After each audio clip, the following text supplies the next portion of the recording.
Bugün sizlerle ruhsal dayanıklılığımızı artırmanın ve stresle başa çıkmanın 5 etkili yolunu konuşacağız inşallah. Hepimiz zaman zaman hayatın dayanılmaz gibi görünen yükleriyle karşılaşırız. Ancak burada biraz durup düşünmemiz lazım. Bu yükler gerçekten dayanılmaz mı yoksa bizi olgunlaştıran, güçlendiren, hatta kendimizi tanımamızı, şahsiyetimizi inşa etmemizi sağlayan fırsatlar mı? Aslında baktığımızda tıpkı ormanın en güçlü dalları gibi insan ruhu da esnektir arkadaşlar. Bu topraklardan kaynağını alan çok güzel bir söz vardır. Dert insanı yokluğa götüren rahvan bir attır. Hadi gelin hep beraber bu zorlukları nasıl avantaja dönüştüreceğimizi konuşalım. İlk kuralımız her şeyden önce düşüncelerimizle barışmayı öğrenmemiz lazım. Bir danışanım vardı sevgili dostlar. Geçmişte yaptığı hatalara takılıp kalmıştı ve kendini sürekli acımasızca eleştiriyordu. Ona Hazreti Ali'nin şu sözünü hatırlattım. Düşüncelerin en güzeli Allah'a güvenmektir. Zamanla kendine yüklediği bu ağır yükten kurtulmaya başladı ve aslında düşündüğünden çok daha güçlü olduğunu fark etti.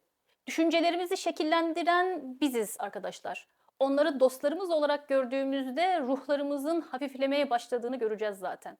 Kendimizi bağladığımız düşünce zincirlerinden kurtulmak, ruhsal dayanıklılığı artırmak için olmazsa olmazdır. Asıl özgürlüğün zihnimizin sessizliğinde saklı olduğunu fark ettiğimizde düştüğümüz yerden kalkıp ilerlemeye devam edeceğiz inşallah.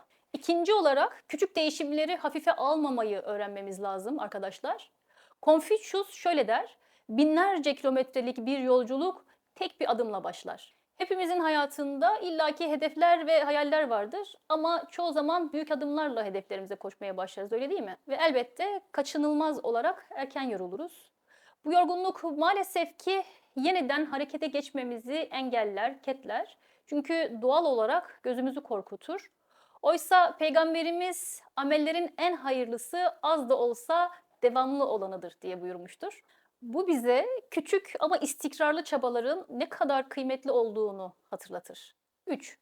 Zorluklar en kıymetli öğretmenlerimizdir. Bir danışanım hayatındaki zorlukları hep bir ceza gibi görürdü ve ona Yunus Emre'nin "Kahrın da hoş, lütfun da hoş" dizelerini hatırlattım. Bu dizeleri aslında bildiğini ama hiç böyle bir bakış açısıyla düşünmediğini söyledi ve gerçekten etkilendiğini fark etti. Zorlukların bize öğreteceği çok şey var sevgili dostlar. Dert insana yol gösterir. Stres ve sıkıntılar aslında bizi olgunlaştıran, bize sabrı ve şükretmeyi öğreten öğretmenlerimizdir aynı zamanda. Onları kabullenmek ve hatta kucaklamak ruhsal dayanıklılığın temelidir. Zorlukların içinde saklı olan dertleri bulduğumuzda hikmetli düşünmenin sırrını da çözmüş oluruz. Dördüncü maddemiz sessizlik yasası. Sessizlik huzurun anahtarıdır arkadaşlar. Hazreti Ali'nin "sessizlik hikmetin evidir" sözü ne kadar da güzel, öyle değil mi? Günlük hayatın karmaşasında bir an durup sadece nefes almak bile ruhumuza gerçekten iyi gelir. Sessizlik, düşüncelerimizi toparlamak ve kendimizi yeniden inşa etmek için güçlü bir araçtır.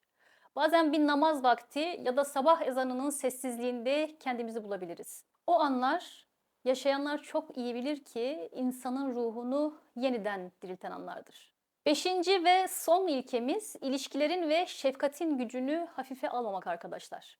ibn Sina dostluğu insan ruhunun en büyük ilacı olarak tanımlamıştır. İnsan başkalarıyla bağ kurdukça güçlenir arkadaşlar. Sevdiklerimize biraz daha zaman ayırmak bize hem duygusal hem de ruhsal bir destek sağlar.